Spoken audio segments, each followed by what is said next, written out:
Well, here we go, back again at SFC Fan TV with another video. And we're going to talk about players that are leaving Sunderland, rumours of players coming into Sunderland and transfer news, and also the preview to the Crystal Palace game. Now, if you have followed me over from the Mad Mistake side of things, you may have already heard this transfer news, but I will see it again on here. But we'll start off with the Crystal Palace preview. Yes, Sunderland do welcome Crystal Palace up at the Stadium of Light on Saturday for this 3 o'clock kickoff. Oliver Glasner's side. Now, Oliver Glasner's having an absolutely fantastic time as head coach at Crystal Palace. And Palace were doing amazing at the beginning of the season, right up there in the top 5 position and touted to finish in Europe position. And to be honest, FA Cup winners were riding high. We did play them down there and we did get a draw, a 0-0 draw, a good draw down there. I thought that was a good point against Crystal Palace, Sellers Park. But we do welcome up to Sunderland. But at this moment in time, they're not in a very good run of form. They've lost 4 of the last 6 games.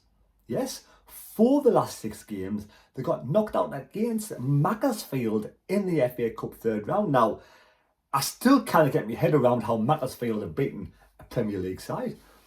You know, they're in the same division as Spennymoor, Darlington and South Shields. No disrespect to those 3 teams. I like to say all the North East teams do well.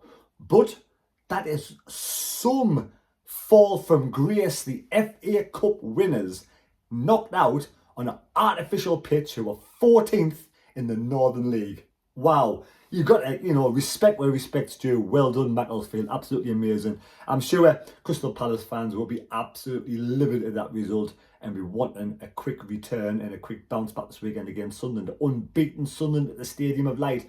1-5, drawn 5. Fortress. Let's touch wood. Keep this fortress going. We need, never mind Crystal Palace, we need a win. We haven't had a win since we beat Newcastle at home in the league. Since then, we've drew against Brighton.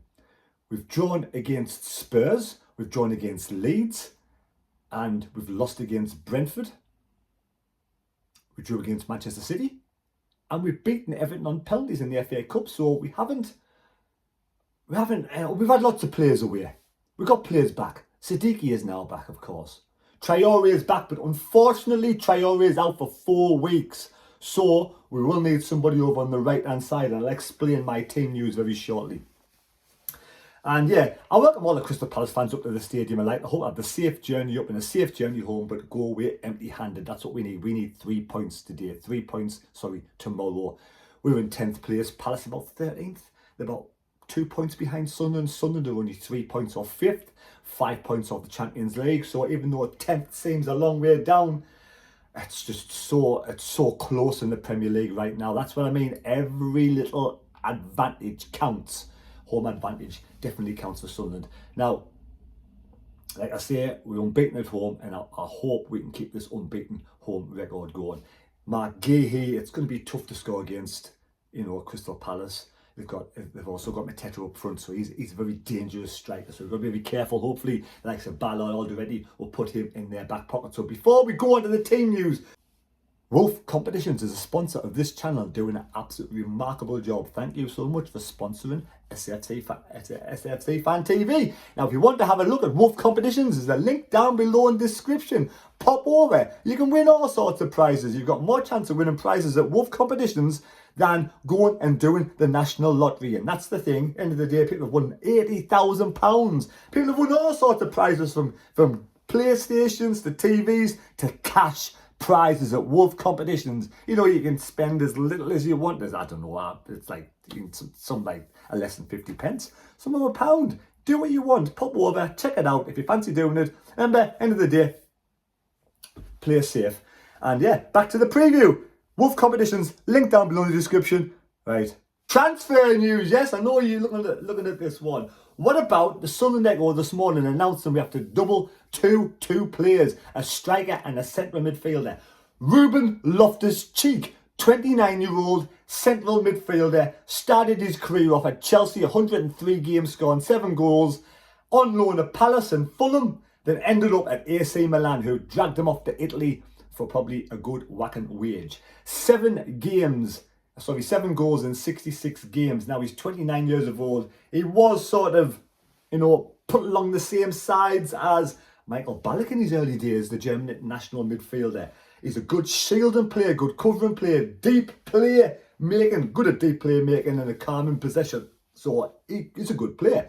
We need strength and depth in case something happens to Xhaka Touchwood doesn't, and En-Nesyri, so we need somebody in there, and Loftus as well. So is Ruben Loftus-Cheek a good asset to come to Sunderland? Now, I don't think that's a bad idea, to be honest. And we have made a formal notification of interest to AC Milan. And if AC Milan, they're going to allow him to go, I'd like to think he'd come to Sunderland. Do you want them? Would you want them? What's your thoughts on them? And also this striker who scored a penalty in the AFCON semi-finals for Morocco. Now, I do pronounce this, hopefully I pronounced it right. Youssef En-Nesyri scored, extra time, half-time, extra time in the semi-final, and he scored a penalty. Now, Real Madrid have already put a formal bid in of 28 million, but Fenerbahce want over 30 million for this striker. Now, if Real Madrid come in for a big bid, I'm sure he will go to Real Madrid. But other teams like Napoli, Benfica, Everton, Juventus and Sunderland are after him. Now, this would be some striker to come to Sunderland, scored 30 goals last season. Yes, 28 years of age. He started his career well after and his first big club move was Malaga. 38 games, 5 goals. L'Angers, I might not have pronounced that right again, 49 games, 13 goals. Sevilla, 143 games, 51 goals. And, of course, £19 million move to Fenerbahce, 27 goals in 49 games. Yes, I know the level over there in Turkey isn't the same level as the Premier League, but hey, if he comes in, which Sunderland player would you let release? Would you release Miyende, Isidore or Broby? Because we cannot have 4 strikers, in my opinion. But yeah, so there we go. So now we get back to this before we let you know about players that are leaving Sunderland and other bits of information, team news. Well, anyway, we know Ronaldo is back. He's my team for Saturday. Roofs, Ronaldo, Mukeli, Ballard, Aldereti, Xhaka Siddiqui, and Dingra on the left, Lafi, Miyenda on the right, and Broby. What's your thoughts on that team news, folks? Now, Traore is out for 4 weeks.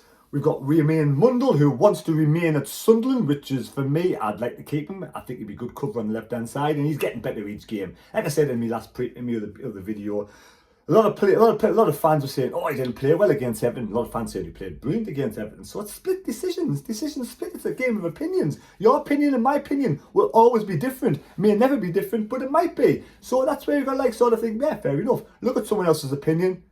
Take out on board what they are. Don't have to agree. Don't have to agree. Joe Anderson off to Barrow. Daniel could be off to Sheffield United and Rangers. And Juventus are after Siddiqui. I hope that's a lot of bollocks, and I hope Siddiqui would not want to leave Sunderland, because for me, he is the future. Absolutely amazing. So what's your team news? What's your score predictions? I'm going to go for 2-0 Sunderland win. 2-0 Sunderland win at home against Crystal Palace will be any win will do. We need the 3 points. We really could do with getting back to winning ways. We've got 3 games coming up. We've got this game, Burnley, West Ham. Winnable games. How many points out of those 3 games would you take right now? 7? 9? 6? I'd like to think we wouldn't lose a game of football. You got West Ham away, Crystal Palace at home, Burnley at home. Definitely winnable games. If we can keep, beat West Ham, 19 points above relegation, that's safe. Safe as houses. I think we're safe now anyway, personally. I really do think we're safe now. But there we go. Would you bring in Loftus-Cheek? Would you bring in, Youssef En-Nesyri? Regis Lebris has done brilliant, but Regis Lebris says there's no imminent incomings. That's the thing to take away. With all the noise going on, all the rumour, speculation, this name, that name, there's no imminent additions for the squad. But we have definitely made an approach for Ruben Loftus-Cheek. So there we go. Broby's okay to go at the weekend as well. He's fit and he's back. And Arthur Mazawatu could be off to Belgium Standard Liège because he's not happy with getting no game time at Sunderland. And I kind of understand it. You know, at the end of the day, he's 31. He wants to play football. So there we go. Give us a thumbs up. Subscribe to the channel if you're new. And we'll see you over the weekend at some point. Don't forget, Sunday Bunch, 7 o'clock. 7 o'clock? No, 7:30. 7:30 on a Sunday. And take care. God bless. May God go with you. Cheers, folks.